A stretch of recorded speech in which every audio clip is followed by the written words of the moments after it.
We're still touring Tassie, some of us in a much more comfortable way than others. You know what this weather is really good for? The car, the ute, not riding a stupid adventure bike. However, we're about to get very serious indeed as we turn to the subject of potatoes. This episode is a cracker. We meet an amazing family in southern Tasmania who have built a successful potato farming enterprise by creating outlets for all their potatoes, from the waste that gets fed to their cows, to vodka made from their non-saleable spuds, to salad lines, through to premium washed. It's a great theme to return to in Alba, and this is a brilliant example of it. Firstly, you need to know Tasmanians are obsessed by spuds. Mainlanders just buy them from the supermarket, washed or unwashed, and don't really give it any more thought than that. But in Tasmania, we all have our favourites from a wide variety of potatoes, and everyone has their own opinion. To name a few, there's the Dutch Cream, the Kennybeck, the King Edward, the Nicola, the Bismarck, and the most divisive of them all, the Pink Eye. We always say down south the pink eye's a lot better than anything they grow in the red soils up the north, but they seem to think their potatoes are better, but pretty sure the sandy pink eyes, most people agree, taste better than the red soil ones. All Tasmanians have a favourite and a least favourite. It actually seems to be a rite of passage, usually coming in right after the operation. There's even a big spud here. It's sort of Tassie's version of the big banana or the big prawn. And as far as spuds go, it's pretty impressive. And get this, the person that owns the big spud is in fact the Premier of Tasmania. That's how high up Tasmania's potato craze goes, to the very, very top. It is a true story. Look it up. Rockcliffe owns the spud. We start our Tasmanian potato story in the south, not in a field but in a great big shed. Machinery, Andrew. I love it. I love factories, and not only any old factory, but a potato factory. And a potato factory of one of Tassie's largest family-owned farms. Oscar, keep your hands out of the machine. See how this is, that's actually weighing each bag, and if the bag is under the 2 kilos, it goes through to the keeper to be ripped open and go around again. They're always over out of the Daly Farms packing shed, Oscar. Look, as you say, these guys do potatoes here on scale, and are one of the very few that actually offer a washed potato. So you can buy your potato already washed. I'm not sure how your hardcore potato connoisseur would feel about a bag of washed potatoes. Are you a washed man, Andrew, or I'm an a unwashed very, man? very clean man, Oscar, don't worry about You that. wash, Andrew. But this is from the paddock to here, to the supermarket, to your oven or boiling pot of water. Daly Potato Company is a family farming enterprise run by the Daly family from humble beginnings. Back 35 years ago, my wife fell pregnant to our first baby, and I was only working on the farm on low income, and with her giving up she was in the bank, and she had to give up her job, obviously, when Jacinta was born.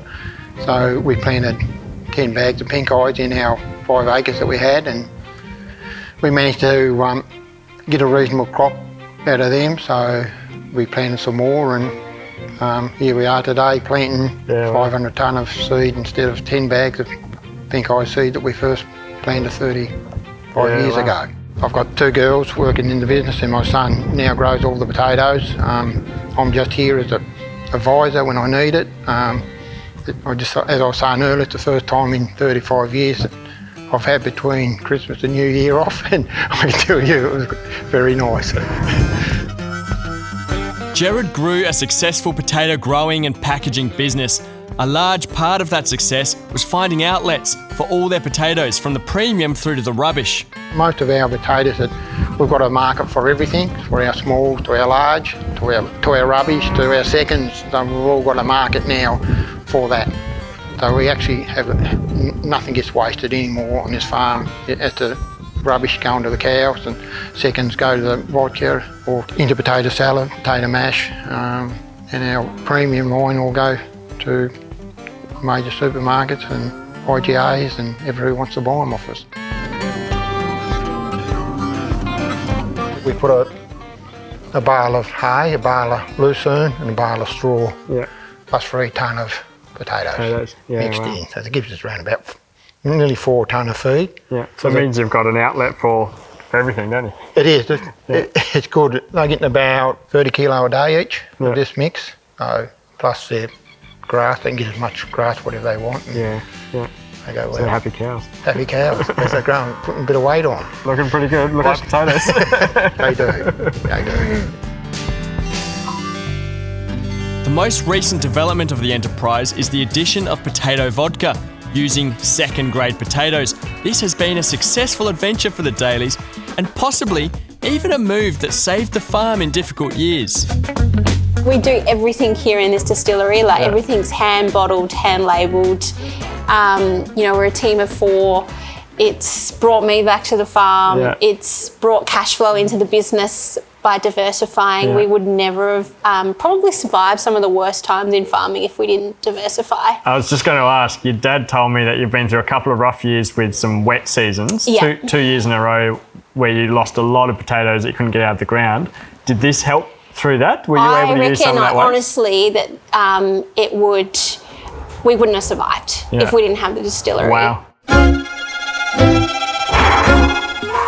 So in here you can smell we've got our coffee liqueur which has been brewed and it smells pretty good. Oh, that's divine. Yeah.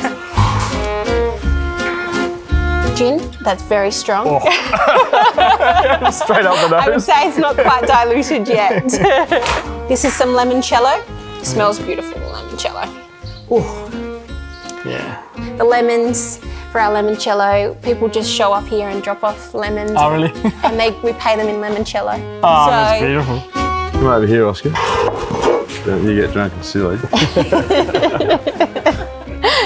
So as you can see, these are what we call ugly potatoes. They have been rejected by I mean, it's harsh on the potato, It's isn't pretty it? It's not judgmental, its really. fault that it looks like. We think they're beautiful, but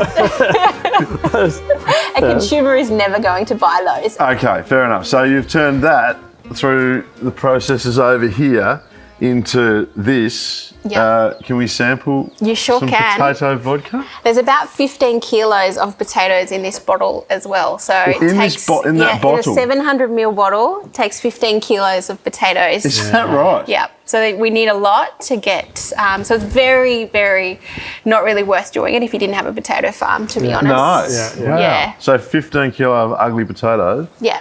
So on the nose, you didn't will even cheese smell. No, bugger you. They're unbelievable. Yeah, they're on the nose. You Sorry. will smell that potato note through there.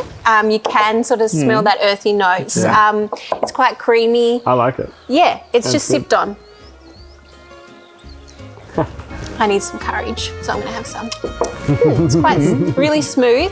I didn't know potatoes could be so exciting. So on the nose, it's are you talking completely about? different to how it tastes. I love potatoes. Yeah. Yeah, I like hot chips. There's not many people that make it from scratch, make the whole process start from finish, bottle to paddock to bottle. I should say. Yeah, paddock to bottle. That's fantastic. You should get back out the paddock and I'll stay here. I'll go do something fun. Yeah. Cheers to a bright future. We did finally manage to drag ourselves out of the vodka bar. Before leaving the Dalys, it's worth noting that Jared was in fact Australian Farmer of the Year back in 2019. A proud achievement indeed for this Tassie spud farmer. Look, it doesn't surprise me. I can see why. It's an amazing farm and a brilliant operation. So well done, Jared. Thank you. You deserve Thanks it. for that. Now it's out of one big shed and into another. This place is the missing link in the distribution story of how the spuds get from farm to families around the state.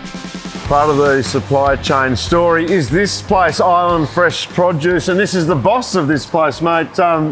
Did you realise that potatoes could be so divisive and controversial around Tasmania? No, it's certainly one of those things you learn in the industry, so it's almost as strong as Boags and Cascade, I think. It really is. Now, tell us how Island Fresh plays a role in getting potatoes out to Tasmanians? Yep, so we effectively just act as a cross-stock facility for the IGA network. So we'll buy in bulk, store our potatoes in the optimal environment, and then put them on trucks daily out to stores. Now, it's cold in here, and I guess that's important, not just for potatoes, but all the rest of this produce. Yep. You know, just explain why that is. Yeah, just like your fridge at home, we're just a big fridge, so we keep everything at optimum temperature. So around 4 to 6 degrees is great. Righto. Your favourite potato? Kennebecs, chipping.